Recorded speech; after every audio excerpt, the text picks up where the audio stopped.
बांग्लादेश के chief adviser Mohammad Younis साहब ने पिछले दिनों चाइना के दौरे के मौके पे एक स्टेटमेंट दिया था इंडिया के नॉर्थ ईस्ट के हवाले से।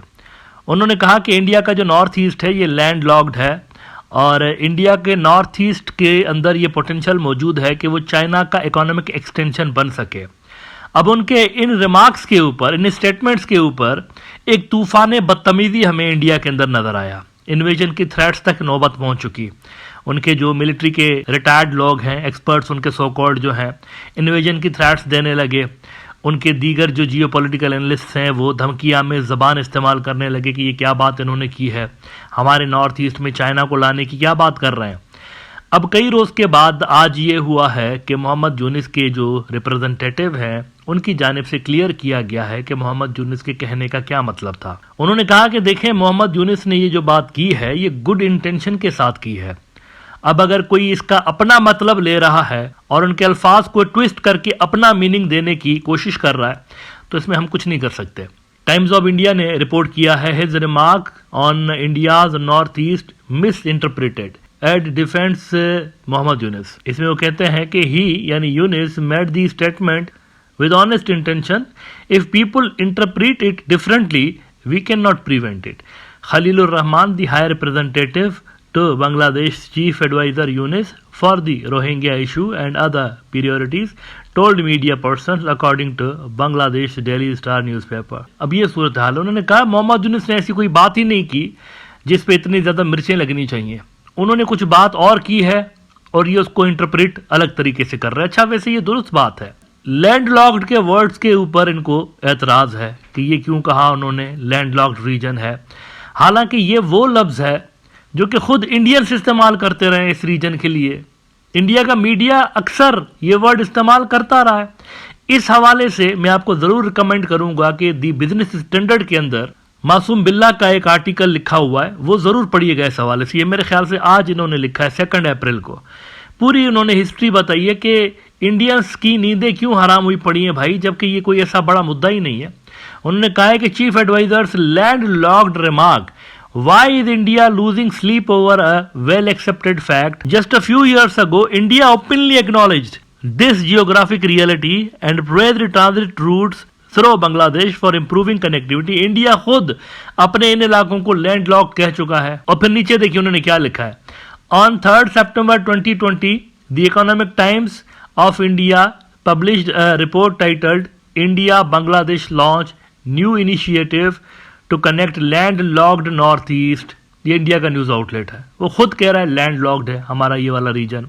It highlighted how the Bangladeshi vessel MB Premier transported cement to Tripura covering 93 km along the Gumiti River. The report described this as a significant milestone in India-Bangladesh cooperation. और फिर वो कहते हैं landlocked referred to countries or regions surrounded by land with no direct access to the sea. So the Economic Times report was correct in describing the northeastern part of India as landlocked. However, today India has chosen to overreact to Dr. Mohammad Yunus's comments about the Indian northeastern states as being landlocked and the importance of Bangladesh as the guardian to the ocean. वो कह रहे हैं भाई ये तो आप पहले इस्तेमाल करते रहे वर्ड अपने इलाकों के लिए, आप खुद इस्तेमाल करते रहे हैं, तो अब क्यों आपको मसला पेश आ रहा है, आप ओवर रिएक्ट कर रहे हैं। बिल्कुल इन्होंने मासूम बिल्ला साहब ने बिल्कुल दुरुस्त बात की है। ये अल्फाज जो है ना लैंड लॉक्ड वाला जो वर्ड है, गूगल पे जाकर सर्च करिए, लातादाद मरतबा इंडियन मीडिया ने इस्तेमाल किया है। मोहम्मद यूनिस ने कोई अनोखी बात नहीं की, कोई नई बात नहीं की उन्होंने। ये सिर्फ डर है, खौफ बहुत ज़्यादा है इंडिया के अंदर, बहुत ज़्यादा खौफ है कि बांग्लादेश, क्योंकि इनको पता है नॉर्थ ईस्ट की तकदीर का फैसला बांग्लादेश ने करना है, उनके हाथ में इंडिया का नॉर्थ ईस्ट। अभी से नहीं, ये बहुत पहले से लेके, बांग्लादेश बनने से पहले से लेकर इस रीजन के हाथ में ये जो नॉर्थ ईस्ट के सारी रियासतें हैं उनकी किस्मत का फैसला है। तो वो डर बहुत है इनके दिल में, थोड़ी सी भी कोई बात होती है डर जाते हैं और इस डर की वजह से गालिबन ये पैनिक कर जाते हैं। अच्छा, ये सारा कुछ क्यों हो रहा है? ये जो आप देख रहे हैं ओवर रिएक्शन हमें नजर आता है इंडिया के अंदर से। मोहम्मद यूनिस की कोई बात होती है उस पर कोई ओवर रिएक्ट ये कर रहे होते हैं, तो ये क्यों है?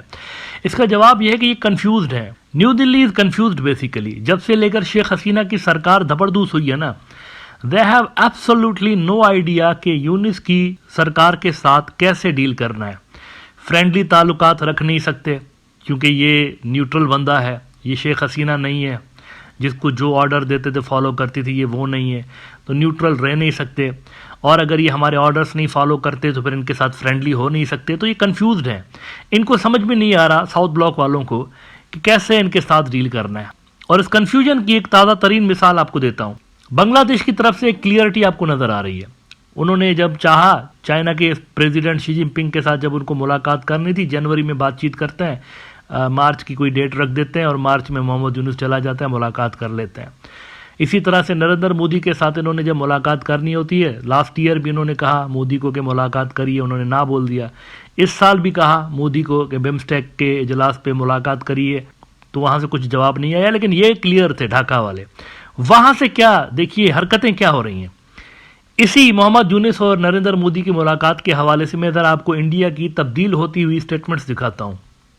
हिंदुस्तान टाइम्स ने 21 मार्च को लिखा, formal Modi Yunus meet unlikely at BIMSTEC summit. PM Modi and Bangladesh Yunus may meet at the BIMSTEC summit but tensions make a formal meeting unlikely despite a request from Dhaka. यानी उन्होंने कहा कि मुमकिन नजर नहीं आ रही। अभी ये 8-10 दिन पहले की बात है। उन्होंने कहा मुमकिन नजर नहीं आ रही, शायद ये ना हो। उससे पहले देखिए क्या हुआ है। टेलीग्राफ इंडिया का news outlet, no Modi Yunus meet at BIMSTEC Bangkok summit says ministry of external affairs. सरकारी सतह पर बोला नहीं हो सकती, नहीं होगी। Bangladesh had requested India for a meeting between Modi and Yunus, but no such engagement has been planned. वहां से कहा गया नहीं होगी। अब उसके बाद देखिए क्या हो रहा है। वो बिम्स्टेक का इजलास शुरू हो गया वहां पर। तो आज ये फर्स्ट पोस्ट रिपोर्ट कर रहा है, BIMSTEC summit 2025, PM Modi to meet Bangladesh Yunus in Bangkok after Dhaka request. तो भाई वो पहले क्या था? वो पहले इतने दिनों से लेकर जो ड्रामेबाजी चल रही थी इंडियन मीडिया के अंदर, और इवन इंडिया की जो मिनिस्ट्री ऑफ एक्सटर्नल अफेयर्स है, उन्होंने भी कहा था कि नहीं होगी मुलाकात। तो वो क्या था फिर?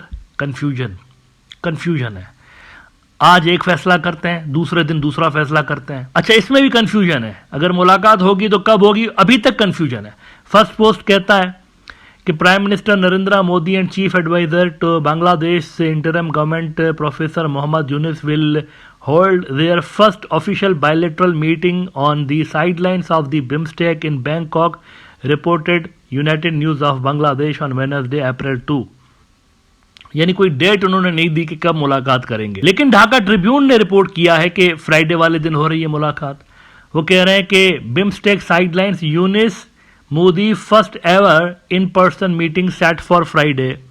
Chief Advisor Professor Mohammad Yunus and Indian Prime Minister Narendra Modi will hold a bilateral meeting on the sidelines of the BIMSTEC summit in Bangkok, Thailand. Officials in Dhaka and Delhi confirmed on Wednesday afternoon. I can tell you that the meeting will take place, a senior official in Dhaka told UNB without elaborating further. अब ये दिल्ली के जो officials हैं वो भी confirm कर रहे हैं जुम्मे वाले दिन होगी। लेकिन आज ही द हिंदू ने लिखा है कि नहीं, अभी तक कोई श्योरिटी नहीं है। Ahead of BIMSTEC summit doubts persist over Modi Yunus meeting. ये आज की स्टोरी है द हिंदू की।